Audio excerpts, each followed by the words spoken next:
श्रेया, श्रेया कुछ नहीं होगा तुम्हें, मैं अभी हॉस्पिटल लेकर चलता हूँ तुम्हें। श्रेया की हालत बहुत खराब थी। रचित ने उसे अपनी गोद में उठाया और जल्दी से उसे गाड़ी में बिठाया, मगर इससे पहले वो अपनी गाड़ी शुरू कर पाता, श्रेया ने उसी वक्त अपना दम तोड़ दिया। श्रेया, नहीं श्रेया, तुम मुझे छोड़कर नहीं जा सकती श्रेया। रचित की जोर जोर से रोने की आवाज सुनकर रचित के मम्मी पापा दौड़ते हुए घर से बाहर निकले। अपनी आंखों के सामने श्रेया का शव देखकर उनके पैरों तले से भी जमीन खिसक गई, क्योंकि एक दिन पहले तक तो श्रेया बिल्कुल हंसती खिलखिलाती थी। अचानक से उसे ऐसा क्या हुआ कि कुछ घंटों के भीतर ही वो चल बसी। रचित का हाल रो रो कर बेहाल हो चुका था। रात के समय चिता को अग्नि नहीं दी जा सकती थी, इसलिए सुबह तक श्रेया के शव को घर पर जमीन पर रखा गया। लेकिन पूरी रात श्रेया के शव को अपने सामने देखकर रचित अंदर ही अंदर खत्म होता जा रहा था। उसने अपनी सुध-बुध खो दी थी। सुबह जब श्रेया की चिता को अग्नि दी गई तो रचित की आंखों से आंसू बरस पड़े। खुद को संभालो बेटा, मैं जानता हूं कि तेरे जीवन में दुखों का पहाड़ टूट पड़ा है, लेकिन भगवान के निर्णय को मानने के अलावा हम इस वक्त और कुछ नहीं कर सकते। तुझे खुद को संभालना ही होगा बेटा। रचित के मम्मी पापा उसे हिम्मत देते हुए घर ले आए। रचित ने कल रात से ही कुछ भी खाया पिया नहीं था। श्रेया की फोटो को अपने हाथ में पकड़े हुए ही वो सो गया, मगर थोड़ी देर बाद ही उसके कानों में श्रेया की आवाज गूंजी। रचित, रचित, रचित प्लीज मुझे बचा लो रचित, ये मुझे ले जाएगी। मैं मरना नहीं चाहती रचित, मैं मरना नहीं चाहती। बौखलाते हुए रचित की नींद खुली और वो अपने बिस्तर से उठ खड़ा हुआ। तभी उसे अपने हाथ पर कुछ गीला महसूस हुआ। उसने अपने हाथ की तरफ देखा तो उसने अपने हाथ में श्रेया की जो तस्वीर पकड़ी थी उससे खून बह रहा था, और उसे ऐसा लग रहा था जैसे श्रेया अभी भी मुसीबत में उसे मदद के लिए पुकार रही हो। श्रेया, कहाँ हो तुम श्रेया? तुम बिल्कुल भी घबराना मत, मैं तुम्हारी मदद करूंगा। तभी उसके कमरे का तापमान अचानक से बदल गया और उसके कमरे का पर्दा जोर जोर से हिलने लगा। उसने पर्दे की तरफ देखा तो अपनी फेवरेट पर्ल व्हाइट साड़ी पहने श्रेया वहां खड़ी थी। उसने रचित को देखकर हल्की सी मुस्कान दी और फिर अचानक उसके चेहरे के भाव गंभीर हो गए और वो कमरे का दरवाजा खोलकर बाहर की तरफ जाने लगी। रचित भी मानो जैसे उसके सम्मोहन में खो गया और उसके पीछे पीछे चलने लगा। श्रेया, श्रेया कहाँ जा रही हो तुम? प्लीज मुझे छोड़कर मत जाओ श्रेया। चलते चलते श्रेया छत पर पहुंची और उसके साथ साथ रचित भी वहां पहुंच गया, मगर तभी श्रेया वहां से गायब और अचानक से रचित का सम्मोहन टूटा और उसे सामने से एक हांडी उड़ती हुई उसकी तरफ आती दिखाई दी, जिसके भीतर धधकती हुई आग जल रही थी। उस जलती हुई हांडी को अपनी तरफ आते देखकर उसके होश उड़ गए। ये क्या है? ये हांडी हवा में कैसे उड़ सकती है और ये मेरे तरफ क्यों आ रही है? रचित नीचे जाने के लिए छत के दरवाजे की तरफ भागा, मगर वो दरवाजा एक तेज झटके के साथ अचानक बंद हो गया। रचित ने वो दरवाजा खोलने की बहुत कोशिश की, मगर दरवाजा नहीं खुला। तभी उस हांडी में धधकती अग्नि की तपिश रचित को अपने पीछे महसूस हुई और उसने जैसे ही अपनी गर्दन पीछे की तरफ मोड़ी, जलती हुई वो हांडी उसी वक्त बड़ी ही तेज आवाज के साथ और बेहद भयानक आवाज की गूंज वहां उठी। आधी रात को अपनी आंखों के सामने ये नजारा देखकर रचित इतनी बुरी तरह डर गया कि वहीं पर बेहोश होकर गिर पड़ा। सुबह जब सूरज की पहली किरण उसके चेहरे पर पड़ी तो उसकी आंख खुली और रात का वो नजारा उसकी आंखों के सामने आ गया। वो उठा और दरवाजा खोलकर सीधा नीचे की तरफ भाग गया। रचित, क्या हुआ तुझे? तू इतना घबराया हुआ क्यों है और तू ऊपर कब गया? रचित ने अपनी मम्मी पापा को पिछली रात घटी सारी बात बताई तो उसकी माँ के भी पैरों तले से जमीन खिसक गई, लेकिन उसके पापा इन सब बातों को मानने को तैयार नहीं थे। बहू की मौत का तुम्हारे दिमाग पर गहरा असर हुआ है रचित, इसलिए तुम्हें ऐसे ऐसे भ्रम हो रहे हैं। तुम थोड़े दिन के लिए यहाँ से कहीं दूर चले जाओ, नए माहौल में जाओगे तो खुद को संभालने में थोड़ी मदद मिलेगी। रचित के पापा ने उसके दोस्तों को उसकी हालत के बारे में बताया और उसके दोस्तों ने उसके लिए एक ट्रिप प्लान किया और उसे लेने के लिए उसके घर आ गए। रचित मेरे दोस्त, मनाली का प्लान बनाया है तेरे लिए और तेरी ना हम बिल्कुल नहीं सुनने वाले। जल्दी से उठ, हमारे साथ चल। रचित ने उसकी बात का कोई जवाब नहीं दिया और बस एकटक अपनी नजरें दीवार की ओर गड़ाए बैठा रहा। उसके चेहरे पर कोई भाव नहीं थे। ऐसा लग रहा था जैसे वो अपने होश में ही नहीं है। क्या हुआ तुझे? कुछ बोल क्यों नहीं रहा है तू? तू ठीक तो है ना मेरे भाई? रचित, रचित। रचित ने घूरते हुए अमन की तरफ देखा और अपनी टेबल पर रखे पानी के जग को अपने सर पर दे मारा। जग का कांच उसके सर में चुभ गया। उसके माथे से खून रिसकर नीचे गिरने लगा। उसकी ऐसी हालत देखकर अमन बुरी तरह घबरा गया। ये क्या कर रहा है तू? पागल हो गया है क्या? अमन के चिल्लाने की आवाज से उसकी मम्मी दौड़ते हुए वहां आई और रचित की हालत देखकर उसकी चीख निकल गई। उन्होंने घर पर डॉक्टर को बुलाया और डॉक्टर ने उसकी ड्रेसिंग करके उसे खाने के लिए कुछ दवाइयां दे दी। देखिए, बीवी की मौत का गहरा सदमा लगा है उन्हें। इस समय उन्हें आप बिल्कुल भी अकेला मत छोड़िएगा, वरना ये फिर से खुद को नुकसान पहुंचा सकते हैं। और ये कुछ दवाइयां हैं, इससे इनका माइंड रिलैक्स होगा और इन्हें नींद आ जाएगी। Thank you doctor. कुछ देर बाद अमन भी अपने घर चला गया। रचित अकेला ना रहे इसलिए उसके पापा उसे नींद की दवाई देकर उसके साथ ही सो गए। थोड़ी देर में रचित गहरी नींद में सो गया, मगर आधी रात को रचित के पापा के कानों में किसी की फुसफुसाहट की आवाज पड़ी और उस आवाज से उनकी नींद खुल गई। उन्होंने बिस्तर पर देखा तो रचित वहां पर नहीं था।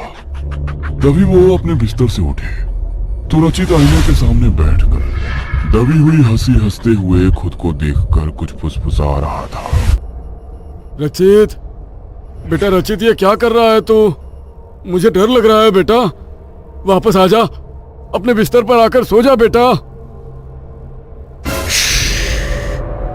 आवाज नहीं, अब तेरा बेटा कभी नहीं सोएगा ना। नहीं नहीं, सोएगा, लेकिन ऐसी नींद सोएगा जिस नींद से ये कभी नहीं उठेगा।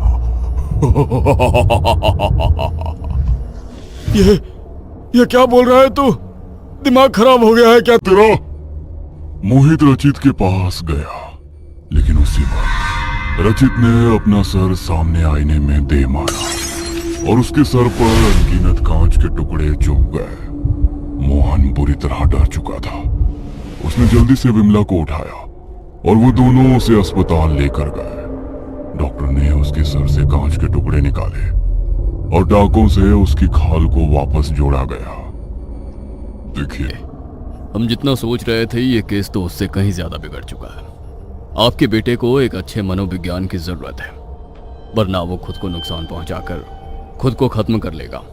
हम भी नहीं जानते। अभी हमें इसे यहीं पर एडमिट करके रखना होगा। अभी इन्हें डिस्चार्ज करना बिल्कुल भी सेफ नहीं है। रचित के मम्मी पापा को घर भेज दिया गया। अगली सुबह जब वो हॉस्पिटल उसे देखने आए तो एक रात में रचित का चेहरा ऐसा हो गया जैसे उसके शरीर के भीतर जान ही नहीं बची है। आंखों के नीचे गहरे काले गड्ढे छा गए। शरीर का आधा मांस जैसे एक ही रात में सूख गया। मुझे रचित की हालत सामान्य नहीं लगती जी। मुझे तो मेरे बच्चे के ऊपर कोई ऊपरी चक्कर लगता है। याद है आपको उस दिन रचित क्या कह रहा था? उसने अपनी छत के ऊपर वो हांडी देखी थी और उसी वक्त वो बहुत तेज आवाज के साथ फट गई थी। लगता है हमारे रचित के साथ कोई क्रिया की गई है, और सिर्फ रचित के साथ ही नहीं, मुझे तो बहू की मौत भी सामान्य नहीं लगती। जरूर किसी ने हमारे हंसते खेलते परिवार पर अपनी गंदी नजर डाली है, वरना हमारे घर में सब कुछ बिल्कुल ठीक था।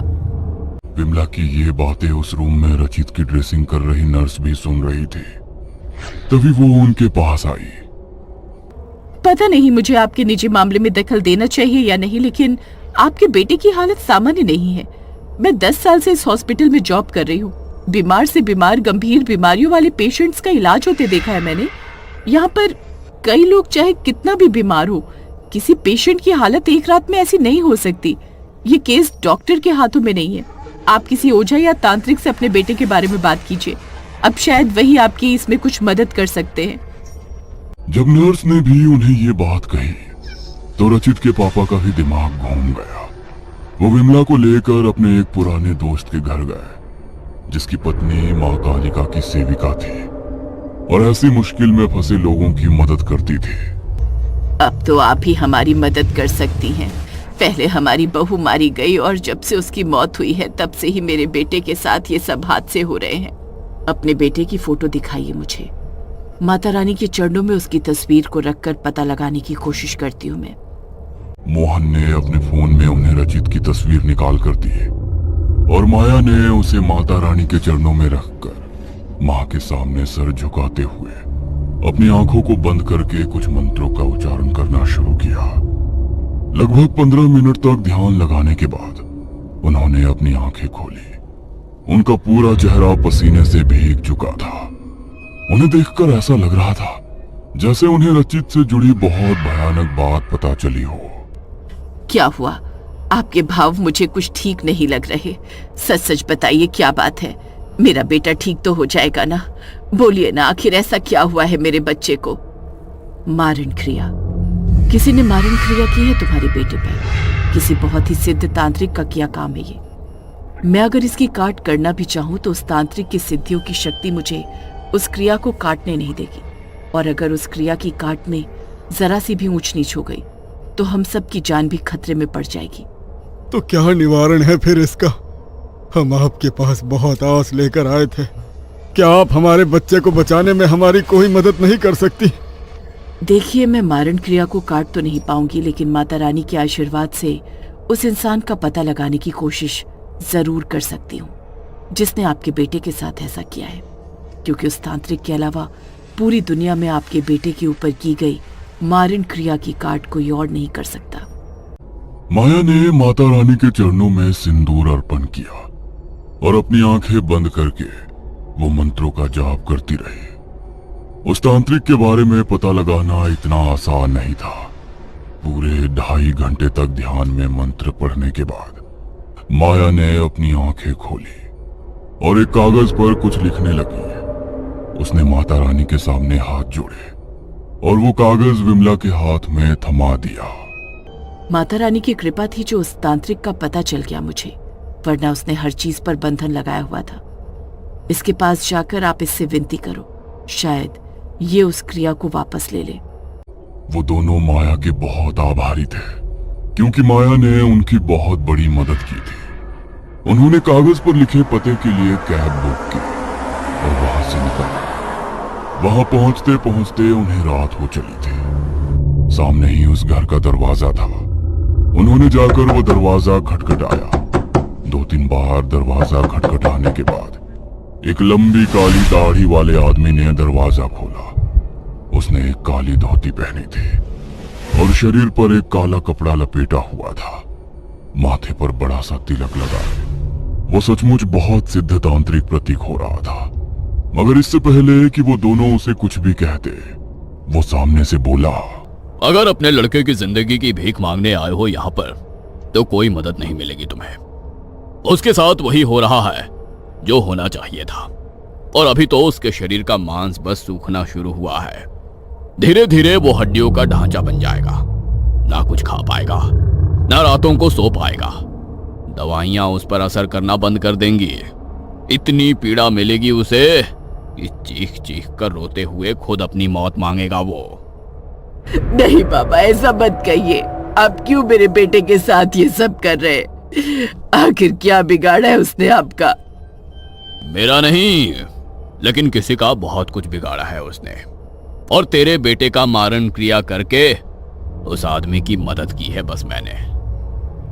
कौन आदमी? आखिर किसके कहने पर किया है तुमने यह सब? ये तो तुम लोगों को कभी पता नहीं चलेगा। हाँ, चाहो तो अपने बेटे से जाकर पूछ लो किसका क्या बिगाड़ा है उसने। उसने बता दिया तो सब कुछ तुम्हें खुद ही पता चल जाएगा। तांत्रिक ने अपने घर का दरवाजा बंद कर दिया। उन लोगों ने लाख कोशिश की, मगर तांत्रिक ने उनकी कोई बात नहीं सुनी। उन्होंने हर फकीर, तांत्रिक, ओझा के चक्कर काटे, लेकिन रचित पर हुई मारण क्रिया की काट कोई ना कर सका। 1 महीने तक रचित ने मौत से भी बदतर जिंदगी जी। उसका शरीर किसी लकड़ी के ढांचे की तरह हो गया, और एक दिन वो तड़पते हुए इस दुनिया से चल बसा, और उसके बचे कुचे मांस को कीड़े लिपट कर खा गए। लेकिन उसके माँ बाप को कभी उस इंसान के बारे में पता ना चल सका जिसने उसके साथ ये सब किया था। सामने दीवार पर श्रेया की फोटो को देखते हुए उसके पापा की आंखों में आंसू आ गए। अपनी बेटी के जाने का गम वो अभी तक भूल नहीं पाए थे, मगर तभी आंसुओं से भरी आंखों के साथ उनके चेहरे पर एक संतुष्टि की मुस्कुराहट छा गई। काश तू जिंदा होती मेरी बच्ची। मैंने तेरी मौत का बदला तो ले लिया, लेकिन तेरे जाने का गम कभी नहीं जाएगा मेरे दिल से। तुझे छोड़कर किसी और से शादी करना चाहता था ना वो? तेरी जिंदगी नर्क कर दी थी उसने। अरे छोड़ देती उसे। गलत इंसान से प्यार कर लिया तूने, बहुत गलत।